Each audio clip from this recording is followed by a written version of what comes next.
रिया एक उच्च शिक्षित परिवार से थी। उसके यहाँ किसी चीज़ की कोई कमी नहीं थी, इसलिए उसका पालन पोषण बड़े ही नाजों से हुआ था। उसकी पढ़ाई लिखाई भी अच्छे स्कूल कॉलेज में हुई थी। रिश्तेदार के द्वारा बताए गए लड़के ना ही रिया को पसंद आते थे और ना ही उनके मम्मी पापा को। अब रिया की एज 32 साल है। रिया के पापा ने लास्ट में हार कर मैट्रिमोनी साइट पर रिया का नाम रजिस्टर किया। वैवाहिक विज्ञापनों की जीवनसाथी.com पर पंकज सिंह नाम के एक लड़के ने भी रजिस्ट्रेशन करा रखा था। पंकज ने अपनी पर्सनल डिटेल में खुद को आईपीएस बताया था। वह भी अपने लिए जीवन संगिनी तलाश कर रहा था। साइट सर्च के दौरान पंकज की नज़र रिया के प्रोफाइल पर पड़ी। उसने जल्दी ही रिया को मैसेज भेजकर बात करने की इच्छा जाहिर की। रिया और उसके पिता ने उसे मोबाइल नंबर दे दिया। तब पंकज ने उन लोगों से खुद को आईपीएस अफसर बताते हुए कहा कि उसकी पोस्टिंग कश्मीर में है और वह वहाँ मम्मी पापा के साथ रहता है। इसके बाद रिया और पंकज के बीच फ़ोन पर बातचीत का सिलसिला शुरू हो जाता है। रिया के पापा कश्मीर जाकर पंकज के बारे में पता करना चाहते थे, लेकिन पंकज ने रिया को कन्विंस किया कि अभी यहाँ खतरा है, इसलिए पापा वहाँ ना जाएं। जब थोड़ा सिचुएशन कंट्रोल में हो तब आकर पता कर लेना सब। इस पर रिया कन्विंस हो गई और पापा को वहाँ न जाने के लिए मना कर देती है। कुछ दिनों की बातचीत के बाद पंकज और रिया ने शादी के लिए हामी भर दी। सभी ने मिलकर तय किया कि शादी दिल्ली से होगी। रिया और पंकज की शादी धूमधाम से हो जाती है। शादी के अगले दिन ही पंकज को कॉल आया कि उसे जॉब तुरंत ज्वाइन करनी है। पंकज ने रिया को कन्विंस किया कि अभी कश्मीर तुम्हें लेके जाना सेफ नहीं रहेगा। पंकज कश्मीर वापस आ जाता है। कुछ दिन बाद पंकज ने रिया से फ़ोन पर बातचीत के दौरान बताया कि उसका पर्स कहीं गिर गया है। उसमें एटीएम कार्ड और अन्य कार्ड थे।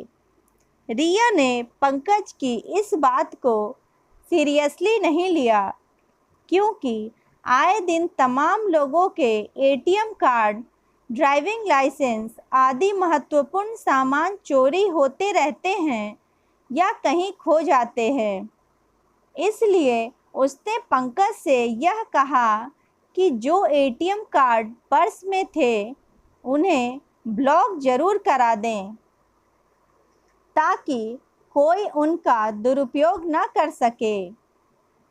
रिया ने अपने पति को यह सुझाव दे तो दिया, लेकिन उसे यह पता नहीं था कि पंकज यह छोटी सी सूचना देकर उसे ऐसे जाल में फंसाने जा रहा है जहां से निकलना उसके लिए आसान नहीं होगा। 2 दिन बाद अचानक पंकज का कॉल रिया के पास आता है। पंकज बोला, रिया, मेरे और मम्मी पापा के साथ एक घटना हो गई। पर पंकज ने बताया, कल रात हुई मुठभेड़ के दौरान मेरे कंधे में गोली लग गई है। इसके अलावा मेरा एक पैर फ्रैक्चर हो गया है।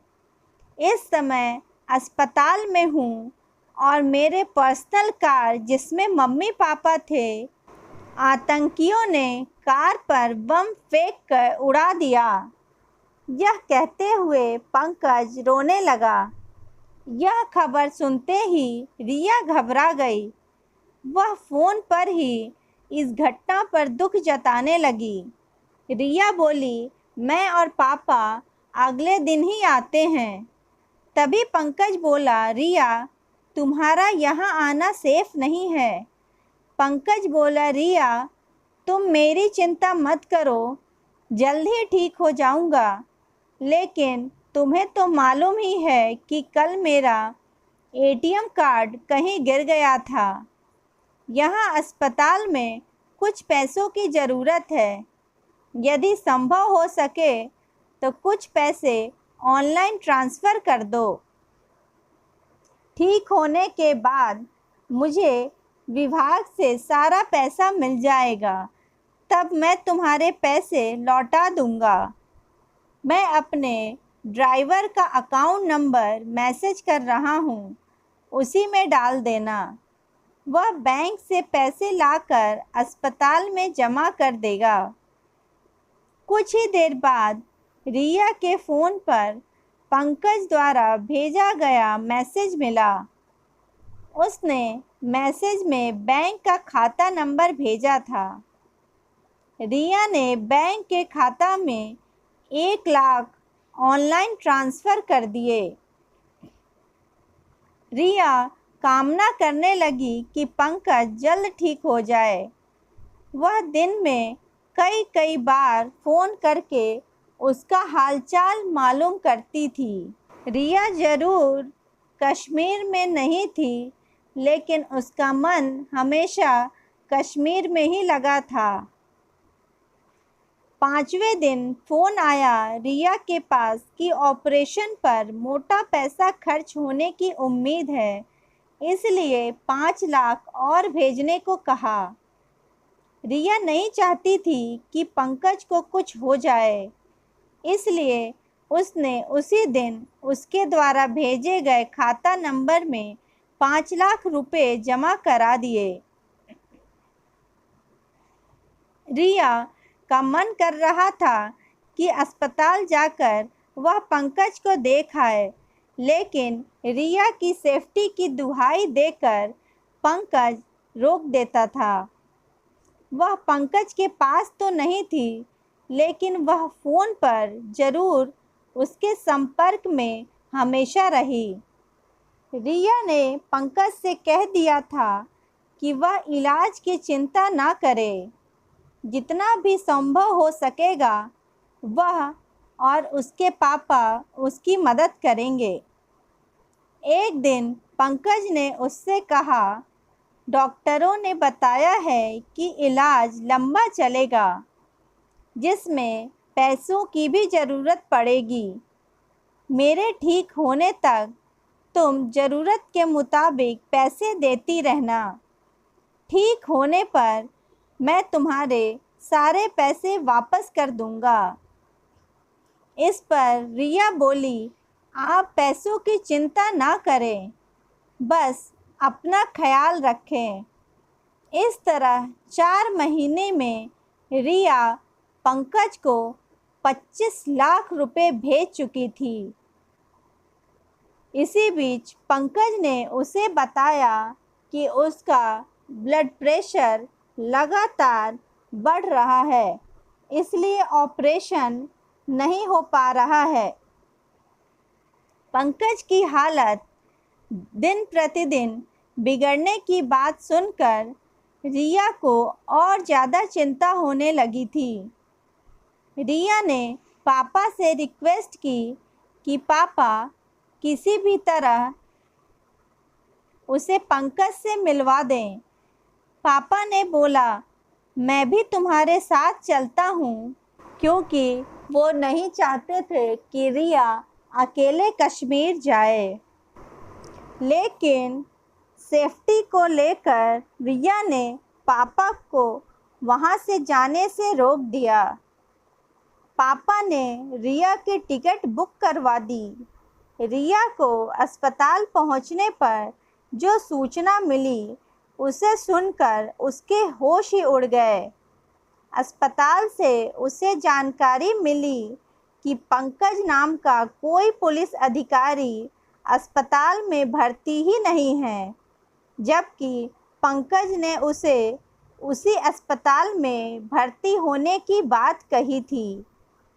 जब वह इस अस्पताल में नहीं है तो कहाँ गया? कहीं ऐसा तो नहीं कि उसे किसी और अस्पताल में भेज दिया गया हो।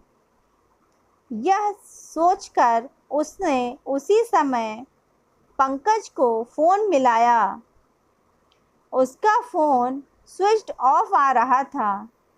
कई बार फ़ोन मिलाने के बाद भी फ़ोन पर पंकज से बात न हो सकी और उसका लगातार फ़ोन स्विच्ड ऑफ आ रहा था, तो निराश होकर वह वापस लौट आई। घर लौटने के बाद रिया ने सारी बात पापा मम्मी को बताई। इस पर सबको पंकज पर शक हुआ। उसने पंकज को फिर से फ़ोन मिलाया। इस बार फ़ोन मिलने पर बात हुई तो पंकज ने अपनी सफाई में कहा कि सुरक्षा कारणों से वह अस्पताल में दूसरे नाम पर भर्ती हुआ है। पंकज ने उससे पैसों की और डिमांड की तो रिया ने उसे अब पैसे न होने का बहाना बना दिया। रिया ने जब उससे पूछा कि वह अस्पताल में किस नाम से भर्ती है तो उसने वह नाम नहीं बताया, बल्कि उसने फ़ोन फिर से स्विच ऑफ कर लिया। इससे रिया को पंकज की बातों पर शक होने लगा था। रिया ने पता करवाया जिस नंबर पर पैसे ट्रांसफ़र हुए थे तो पता चला कि बैंक का खाता रवि वर्मा के नाम का निकला, जो गुड़गांव के गांव में रहता था। जिस मोबाइल नंबर से पंकज सिंह बात करता था वह भी रवि वर्मा के नाम पर लिया गया था। कुछ दिनों बाद रिया को पंकज ने फ़ोन करके बताया कि वह अस्पताल से डिस्चार्ज हो रहा है। पंकज ने अस्पताल का बिल चुकाने के लिए रिया से कुछ पैसे और भेजने को कहा। चूँकि रिया को पंकज पर शक हो गया था, इसलिए उसने उसकी बात को फ़ोन में रिकॉर्ड करना शुरू किया। अपनी मजबूरी बताते हुए उसने उसे और पैसे देने में अपनी असमर्थता जता दी। पैसे न मिलने की बात सुनकर पंकज ने फ़ोन फिर से स्विच ऑफ कर लिया। इसके बाद वह फ़ोन ऑन नहीं हुआ। शादी के जाल में फंसकर रिया पंकज को 25 लाख रुपए दे चुकी थी। पैसे न मिलने की बात पर जिस तरह पंकज ने अपना फ़ोन स्विच ऑफ कर लिया था, उससे रिया को लगा कि उसके साथ कोई बहुत बड़ा फ्रॉड हुआ है और उसे समझ नहीं आ रहा था कि आगे क्या करना है। फिर रिया और उसके पापा ने पता करवाया तो पता चला कि पंकज नाम का कोई अधिकारी कश्मीर में पोस्टेड ही नहीं है। रिया और रिया के पापा का शक गहरा गया।